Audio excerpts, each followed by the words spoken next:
Good morning, ladies and gentlemen. Thank you for tuning in to another episode of Mogul Motivation. Welcome back. I'm happy that you are here. If this is your first time listening, this podcast is for the aspiring entrepreneur trying to get over that hump and make things happen. This podcast is for anybody with a dream that wants to go forward and accomplish that dream. I say this on many episodes now. I'm a runner. I love running.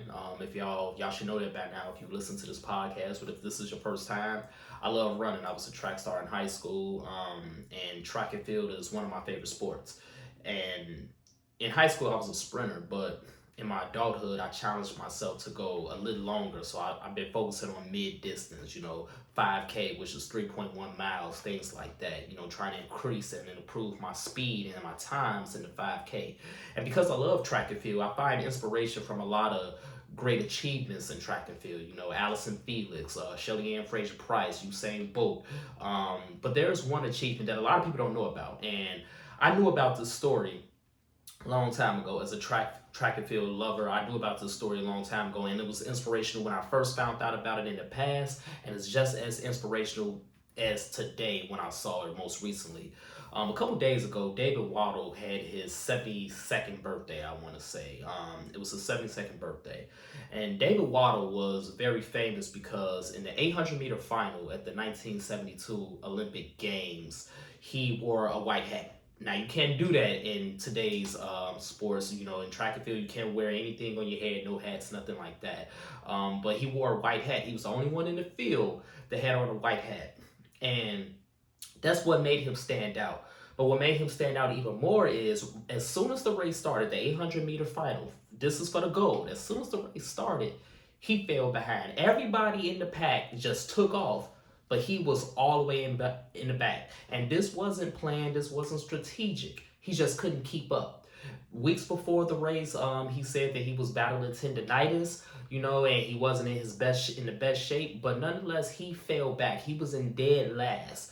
This is an 800 meter race, so that means 2 times around the lap. Okay, so you can visualize that. You go around the lap 1 time, that's 400. You go around the lap 2 times, that's 800. So he was in dead last for that first lap. And it wasn't until after that first lap that he started to creep up and make contact with the pack. And then around 300 meters to go, he eased up into about 5th or 6th place. All right. Now, the favorite that was expected to win the race was a Russian man named Arjanov. Now, Arjanov basically took off. He had a kick. A kick is basically when you hang back and then you just go for it. You just pick up your speed and you take off. Arjanov took off. So Arjanov is in first place at this point. Meanwhile, David Waddle is in about 5th or 6th place. We're about 300, 200 meters to go. David Waddle was pushing. He's pushing. And it was at this point that David said in a post-race interview, at this point, since I made contact, since I'm back in the pack, since I'm back in the fray, I'm just going to go for 3rd. That's what he said. Lack of confidence can be crippling. When you don't have confidence in your abilities, when you bully yourself into believing that you're already defeated, it can cripple your potential. It can paralyze you in place.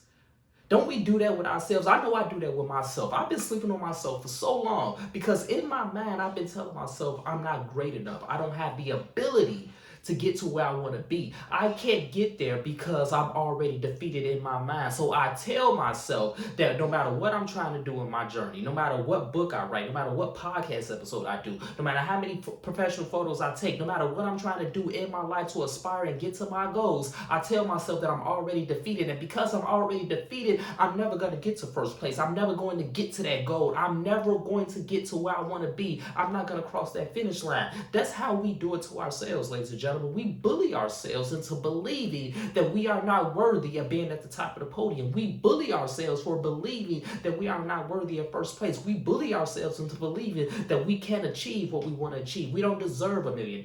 We don't deserve that house. We don't deserve that car. We don't deserve to make an impact. We don't deserve to serve our audience. We don't deserve to be used by God to do great things in this world because we just gonna go for 3rd place. Because we already fell behind at the start of the race like David Waddle did in the 1972 800 meter final at the Olympics. We already fell behind from the jump. Everybody's already ahead of us. Everybody already has boosted their credit. Everybody's already making sales in their business. Everybody has already purchased their home. Everybody has already gotten married. Everybody has already achieved the goals that they want to achieve. And they're far ahead of us because we already fell behind. We don't think we are worthy of winning. We compare our race to everybody else's race simply because we're behind from that perspective. But see, here's the thing. David Waddle said he was just going to go for third with about 200 meters to go in that race. He said he was just going to go for third, and David Waddle ended up winning. Ladies and gentlemen, he took the gold at the 1972 800-meter finals in the Olympics. He took the gold. He won by 300th of a second over the favorite Arjanov. He took off. He kept pushing. He broke through that fear. He broke through that barrier that he created in his mind. We talked about that on the previous episode, the barrier strategy, right? He broke through that barrier that he created in his mind, despite the barriers that he was fighting outside of his body, like the tendonitis. He can't control tendonitis, but the tendonitis was there. But he created more barriers in his head, telling himself that he was just going to go for third. He broke through that barrier. Something in his mind said, you know what? I'm here. I'm already in the race. I made contact with the fray. I made great strides. I overcome the deficit and the space that was already in front of me. I'm here now. So since I'm here, I'm going to make it happen. He told himself he was going to go for third, but his body said, we're going to go for first. And that's exactly what he did, and that's exactly what he accomplished. That was his only gold medal in the Olympics. His only gold medal in the Olympics was 1972, 800 meters, when he fell behind, not intentionally, but because he was not fast enough. And it wasn't until the last 100 meters, it wasn't until the last 50 meters, the last 10 meters that he took first place and he got his gold medal. It doesn't matter how many gold medals you get, but if you get one gold medal, that means you are the best in the world for that moment. And he got it.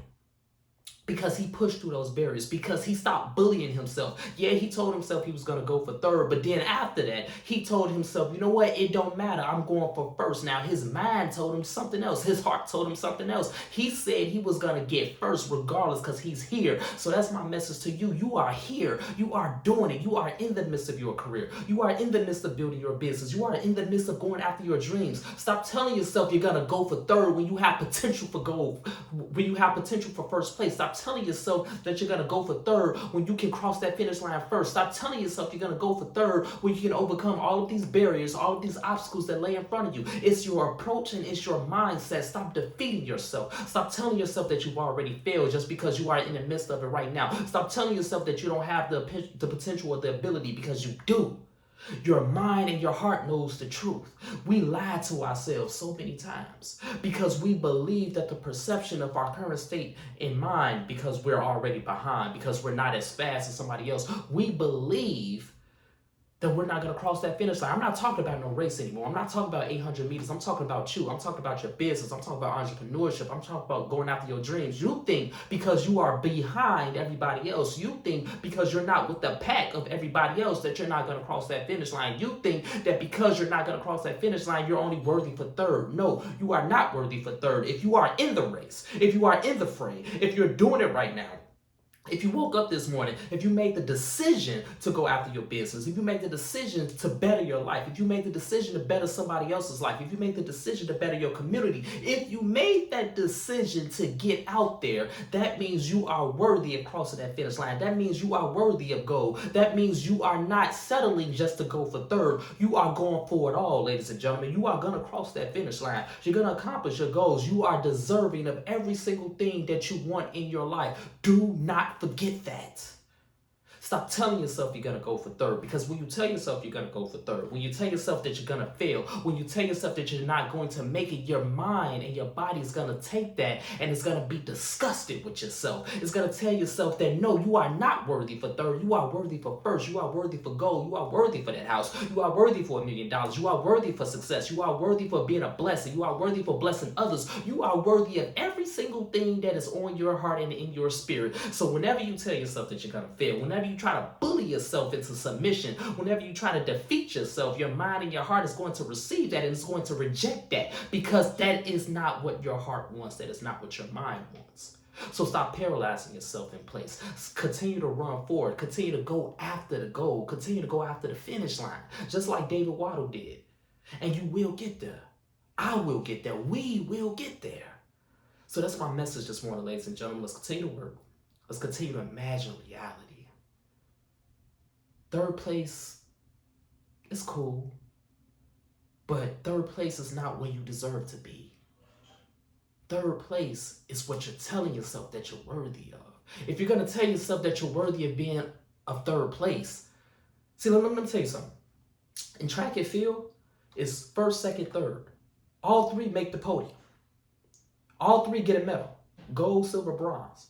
So if you're telling yourself you're worthy of third place, that you're going to be on the podium, what makes you think you're not worthy of just a little bit more steps of being in first place, of being at the top of the podium? What makes you think you're not worthy of getting that gold if you think you're just worthy of getting bronze? You're already getting a medal. If you're going to get a medal, get the medal. Get the medal that's the highest medal. Don't just sell yourself short in whatever it is that you're doing in life. So if this podcast has benefited you in any way, shape, or form, I ask for two things as always. Number one, leave a 5-star review. And number two, pass it on to a friend who may benefit from it as well. Have a great day, everybody. I'll talk to you next week.